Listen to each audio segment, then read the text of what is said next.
Exactly. That's the whole point. That is exactly the point. When you think of Pavia and you think of all the land, what do you imagine? What do you want to see people build? You know, I love video games. Obviously, it's one of the finest forms of entertainment. It's a $180 billion industry. It's never going to go away. I just absolutely love the video games industry. But I also love content creation platforms, right? I think my passion in life is where technology meets creativity. Do you know what I mean? That's the thing that really, really excites me. And I just love the fact that so many people have built so much stuff on Roblox. I love the fact that people have built full-blown careers on YouTube. I love it. And that platform was there for them to come and utilize in the way they wanted to. Yeah. And they built great stuff.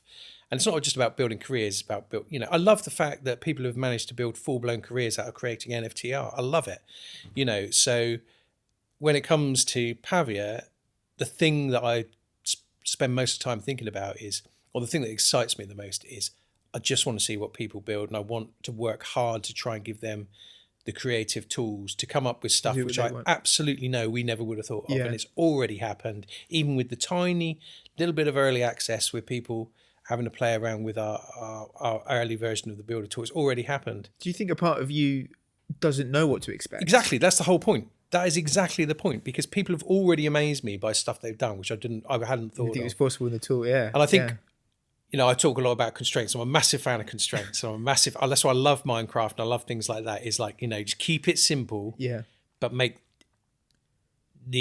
therefore make the possibilities endless. You know what I mean?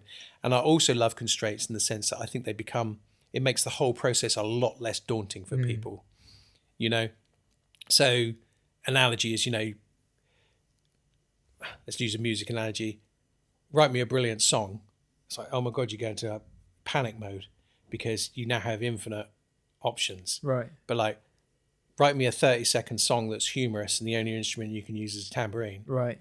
It's a lot more linear. It's linear. All of the, you're now constrained. You feel super comfortable with it. You can see it's a relatively light-hearted exercise. But if that were a thing, write me a 30-second song and the only thing you can use is a tambourine and your voice, someone somewhere would come up with the best bloody song ever. If they just would. Someone would they would just rise to the top of that particular task and be the best in the world at that thing. And that's the thing I love about Minecraft. That's what I love. You give people some basic building blocks and a logic gate, and they're off. And they build these incredible things. And so I'm that's why I quite like the fact that we have the 16 by 16 plot. You got to figure out how to get as much as you can on it. If you want to do something bigger, get yourself a plot next door, those kind of things. And I love the fact that for me, when we start building in game objects and stuff like that, I don't want it to be complicated. I just want it to be, here's a start button, here's a stop button. Simple, here's very, very simple things. Yeah. But the way that you can knit them together is, arguably infinite. What can you do with that? Yeah. That's exciting. And then you just start to see the very best of the best creatives just coming up with really brilliant stuff. And then if it's done in an incredibly social way, it's others inspiring others, isn't it? Yeah, it's like you exactly. build one thing, I build something else. That's a cool idea. I like that idea. And with 100,000 bits of land, there's a whole ton of inspiration from other people, isn't there?